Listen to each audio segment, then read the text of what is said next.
Hi hello ಎಲ್ರಿಗೂ ನಮಸ್ಕಾರ. Welcome back to my YouTube channel. ನಮ್ಮ ಆರೋಗ್ಯ ನಮ್ಮ ಕೈಯಲ್ಲಿ, ಇಲ್ಲಾಂದರೆ ನಾವೆಲ್ಲ ಆಸ್ಪತ್ರೆಯಲ್ಲಿ. ಬನ್ನಿ ನಮ್ಮ ಮುಂದಿನ ವಿಡಿಯೋ ನೋಡೋಣ. 7 days + 7 ವಾಟರ್ = 70 ಬೆನಿಫಿಟ್ಸ್ ಅನ್ನೋ ಕಾನ್ಸೆಪ್ಟಲ್ಲಿ ನಾವಿವತ್ತು ಬಂದಿರೋದು ಸೋಂಪು ಕಾಳಿನ ನೀರು. ಸೊ ಅಂದರೆ ಫನಲ್ ಸೀಡ್ ವಾಟರ್. ಇದರ ಒಂದು ಬೆನಿಫಿಟ್ಸ್ನ ನೋಡೋಣ ಬನ್ನಿ. ಮೊದಲನೇದಾಗಿ ನಾವು ಈ ನೀರನ್ನು ಕುಡಿಯೋದ್ರಿಂದ ನಮ್ಮ ದೇಹದಲ್ಲಿ ಯಾವುದೇ ಟಾಕ್ಸಿನ್ಸ್ ಅಂದರೆ ಒಂದು ವಿಷಕಾರಿ ಅಂಶ ಏನೇ ಇದ್ದರೂ ಅದನ್ನು ಹೊರಗಡೆ ಹಾಕೋ ಅಂಥ ಗುಣ ಈ ಒಂದು ನೀರಿನಲ್ಲಿ ಇದೆ.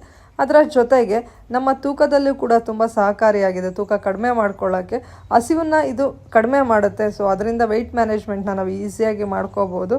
ಅದರ ಜೊತೆಗೆ ಯಾರು ನನಗೆ ಬಾಡಿ ಹೀಟ್ ಅಂತ ಹೇಳ್ತಿರಲ್ವ, ಆ ಉಷ್ಣತೆಯನ್ನು ಕಡಿಮೆ ಮಾಡೋದ್ರಲ್ಲಿ ಇದರ ಪಾತ್ರ ಪ್ರಮುಖವಾಗಿದೆ ಅಂತಲೇ ಹೇಳ್ಬೋದು. ಅದಲ್ಲದೆ ಇಡೀ ದಿನ ನಮ್ಮ ದೇಹನ ಒಂದು ಹೈಡ್ರೇಟೆಡ್ ಆಗಿ ಇಡುತ್ತೆ. ಜೊತೆಗೆ ಒಂದು ಪೀರಿಯಡ್ಸ್ ಡಿಸ್ಕಂಫರ್ಟ್ ಆಗಿರ್ಬೋದು, ಒಂದು ಬಾಣಂತಿಯರಿಗೆ ಹಾಲು ಉತ್ಪಾದನೆಯಲ್ಲಾಗಿರ್ಬೋದು, ಮೆಂತ್ಯ ನೀರಿನಷ್ಟೇ ಇದು ತುಂಬಾ ಪ್ರಮುಖವಾಗಿ ಕೆಲಸ ಮಾಡುತ್ತೆ ಅಂತಲೇ ಹೇಳ್ಬೋದು.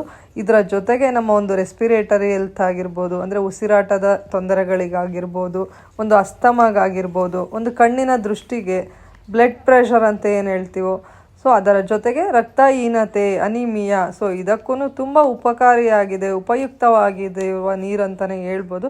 ಬಳಸಿ ನೋಡಿ, ಎಲ್ಲದಕ್ಕೂ ತುಂಬ ಒಳ್ಳೆಯದಾಗುತ್ತೆ. ಸೊ ಹೆಚ್ಚಿನ ಫೈಬರ್ ಕಂಟೆಂಟ್ ಇರೋದ್ರಿಂದ ಇದರಲ್ಲಿ ಕಾನ್ಸ್ಟಿಪೇಷನ್ಗೂ ತುಂಬಾ ಸಪೋರ್ಟಿವ್ ಆಗಿರುತ್ತೆ. ಅದ್ರ ಜೊತೆಗೆ ಒಂದು ಲಿವರ್ ಫಂಕ್ಷನ್ನ ಹೆಲ್ದಿಯಾಗಿಡೋಕ್ಕೆ ತುಂಬ ಸಹಕಾರಿಯಾಗಿದೆ ಇದು ಅಂತಲೇ ಹೇಳ್ಬೋದು. ಮೇಯ್ನ್ ಅಸಿಡಿಟಿ, ಗ್ಯಾಸ್ಟ್ರಿಕ್ಕಿಗಂತೂ ರಾಮಬಾಣ ಅಂತಲೇ ಹೇಳ್ಬೋದು. ಒಂದ್ಸಲಿ ಬಳಸಿ ನೋಡಿ, ಎಕ್ಸ್ಪೀರಿಯೆನ್ಸು, ಎಫೆಕ್ಟಿವ್ನೆಸ್ ನಿಮಗೆ ಗೊತ್ತಾಗುತ್ತೆ. ಈ ಒಂದು ಮಾಹಿತಿ ನಿಮಗೆ ಇಷ್ಟ ಆಗಿದರೆ ಲೈಕ್, ಶೇರ್ ಹಾಗೂ ಕಮೆಂಟ್ ಮಾಡಿ. ನಮ್ಮ ಚಾನಲನ್ನು ಸಬ್ಸ್ಕ್ರೈಬ್ ಮಾಡಿ. ಧನ್ಯವಾದಗಳು.